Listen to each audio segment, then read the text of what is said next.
Is it better to take Social Security or start withdrawing from your retirement funds? This is a critical decision. It can really affect your retirement, the whole length and breadth of your retirement if you do it incorrectly. Leave me some comments, guys. What have you decided on this? When will you start taking Social Security? Will you start withdrawing funds first and try and delay that Social Security? Or will you take it immediately, as soon as you can, to leave that big pot of funds available for compounding to work on? I will have 8 different factors or points you have to consider before you decide making this decision. I'll get to those in a second. As for me, at the end of this year, 2025, I'm going to have to decide whether or not to replenish my cash balance out of my retirement funds because it's starting to get low. As most of you guys know, I use the income from YouTube and my cash reserves to pay for my monthly expenses. They're getting down there. So if they decrease faster than I think they will, who knows in this market? We don't know. I have to decide, am I going to take Social Security at the end of this year? I'm turning 63 in August. Or should I replenish those funds from my retirement accounts, my cash funds? It's a big decision. Yeah, a lot of factors come into it. Here are 8 points you have to consider before trying to make that decision.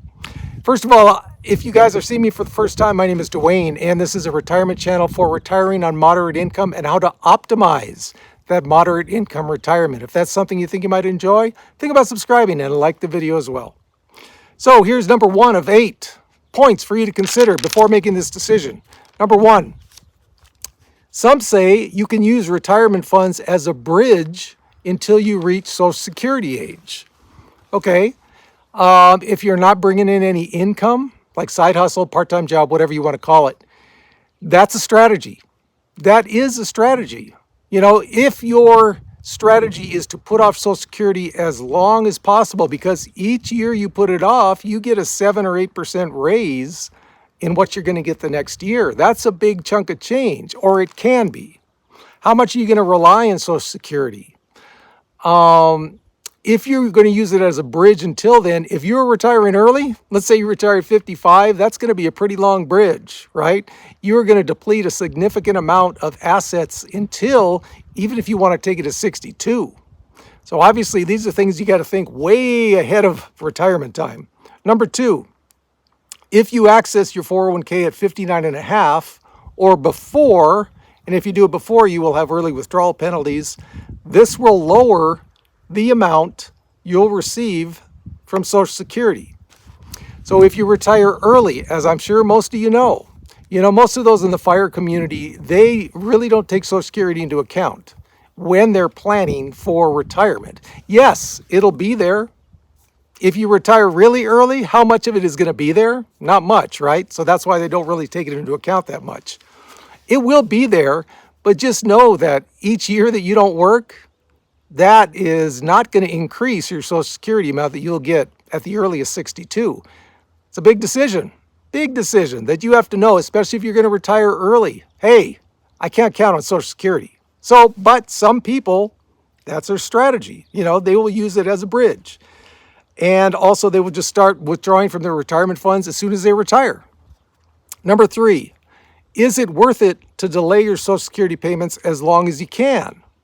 Because, as I mentioned before, each year you postpone this, it'll increase it by about 7 or 8%. From your full retirement age, which for most of us will probably be 67, until you reach 70, that'll be the full 8% per year that it will increase. That can be a bit, for those of us on moderate income, that can make a big difference. We're talking a couple $100 extra bucks a month at least, right? That's a very big decision. You can't just go into it when you retire and say, let me think about that. No, you should be thinking about this years and years before you retire. Number 4, by accessing retirement account funds, this will lower the overall amount for compounding to take its full effect. Let's say you start out with $600,000 Okay, you're going to use that as a bridge and you retire at 57. You're going to use it as a bridge for 5 years until you retire and until you claim Social Security. And you don't plan on bringing in any extra income. That's going to deplete that 600,000 by a large amount. Unless we have a tremendous market, maybe it won't. What if you have a bad market? What if you run into sequence of returns risk like I did and like other people are doing as we speak because of the bad market that we've run into? It can make a big difference. That 600,000 could be cut in half depending on how much you are spending in retirement. So that's a big decision, guys. That is a huge, dare I say, huge decision. Number 5, by accessing Social, this could reduce the amount you will pay in RMDs down the line. This is another popular strategy. If you are not taking Social Security early and are using those retirement accounts to fund until 67 or 70, you are depleting a large amount of that, right? Goes without saying. You're using that instead of Social Security. But one of the strategies is they will do that to reduce the amount they have on hand by age 73 when RMDs start, so their RMDs won't be as large as they would be if they had a bigger balance. Okay, there's so many factors that go into this, guys. It's a really complex decision, and it's definitely not one size fits all. Number 6, if you work while receiving Social Security, this could reduce your Social Security check. Yeah, there are limits on that. I think, what is it, 24? It's either 24 or 25,000 this year in income that you can make if you are receiving Social Security. Okay, so does it even make sense to take Social Security if you're working full time still? I don't think so, but some people do. Some people just want that extra money. They could be working full time at 62 and still claim Social Security. But just know, if you do that, if you are above that, say, I think it's approximately $24,000 in income, it will reduce the amount you get from Social Security. I think it's $1 for every $2 earned. Could be wrong in that. Could be wrong. Let me know if I am. Number 7, Social Security does not count retirement account withdrawals as income.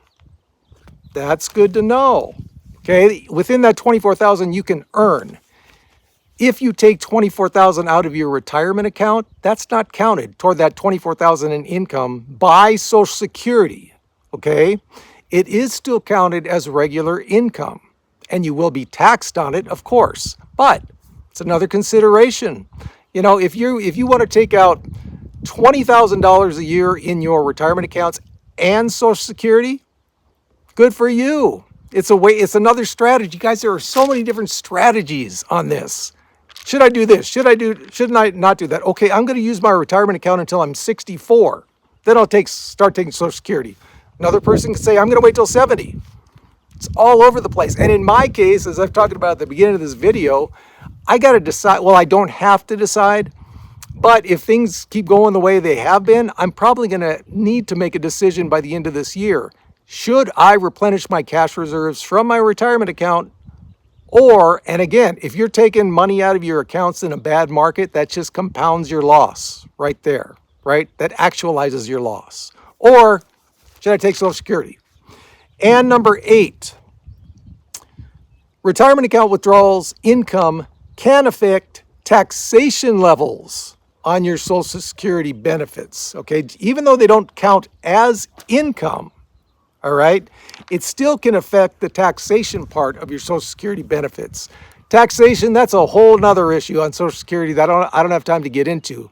Just another cog in this whole thing, this whole decision that we need to make, most of us need to make. You know, if Social Security is not going to be that big a part of your retirement, yeah, maybe it'd probably be easy just to put it off till 70, right?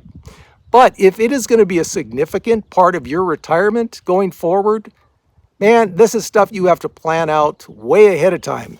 Number 8, tax implications. There are so many implications in whatever strategy you choose. So if you are at all have doubts on this, talk to a professional before you make your decision. Not something you might, like with me, I didn't make it when I retired, but eventually you'll have to probably make that decision. Hopefully before you retire, so you know your plan going into it.